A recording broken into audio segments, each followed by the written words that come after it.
সাইয়েদনা ওমর ফারুকের রাদিয়াল্লাহু তাআলা আনহুর সন্তান আব্দুর রহমান মিশরে মদ খেয়ে মদ্যপ অবস্থায় ধরা পড়েছে। মদ খাওয়ার কারণে মদ যদি কেউ পান করে আর যদি প্রমাণিত হয় তার বিচার হলো ৮০ বেত। আওয়াজ করে বলেন কয় বেত? বাংলাদেশেও তো এই আইন আছে নাকি? বাংলাদেশে আছে? হ্যাঁ, মদ খাইলে ৮০ বেত, এই আইন বাংলাদেশে চালু হোক। আমরা চাই কি চাই না? চাই সবাই। এজন্যই তো ইসলাম ভাল লাগে না। ইসলামকে ভাল লাগে না। ইসলামকে আউট করে রাখতে পারলেই তো এরকম বড় বড় বোতল খাওয়া যায়। একেবারে সহজ, পানির মতো সহজ, হিসাব একেবারে সহজ। ওমর ফারুক রাদিয়াল্লাহু তাআলা আনহুর ছেলে ভুল করে মদ পান করে ফেলেছিলেন। আব্দুর রহমান, ঘটনা ঘটেছে মিশরে। মিশরের গভর্নর তখন আমর ইবনুল আস রাদিয়াল্লাহু তাআলা আনহু। আব্দুর রহমানের ভাই যে গভর্নরকে বলল, গভর্নর যদি একটু দয়া করেন, খলিফার ছেলে আমার ভাই আব্দুর রহমান মদ্যপ অবস্থায় ধরা পড়েছে, জনসম্মুখে যদি আপনি বেত্রাঘাত করেন আমাদের প্রেস্টিজ থাকে না, যদি ৮০ বেত আপনি মারেন আমার কোনো কথা নাই, কিন্তু ঘরের ভেতরে মারেন।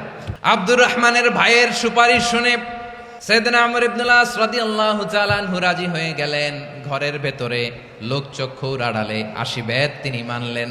কিন্তু ঘটনাক্রমে এই কথা লুকিয়ে লুকিয়ে ঘরের ভেতরে ৮০ বেত মারার কথা সাইয়েদনা ওমর ফারুক মদিনা থেকে জানতে পারলেন। মদিনা থেকে তিনি ফরমান জারি করলেন, এই বিচার যেমনটি আমর ইবনুল আস আদায় করেছে এটা প্রকৃতপক্ষে আদায় হয় নাই।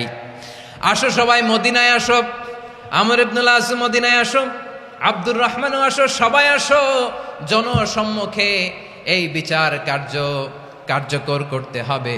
সাইয়েদনা ওমর ফারুক মসজিদে নববীর পিলারের মধ্যে নিজের ছেলেকে বাঁধলেন, আবার জনসম্মুখে ৮০টা বেত তার গায়ের মধ্যে মারলেন।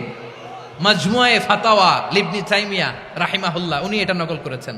এটা সবচেয়ে বিশুদ্ধ মত। আরো অনেক মত আছে, মারা গেছে কবরের উপর, ওগুলো বাদই দিলাম। কেমন খলিফা ছিলেন, কেমন খলিফা!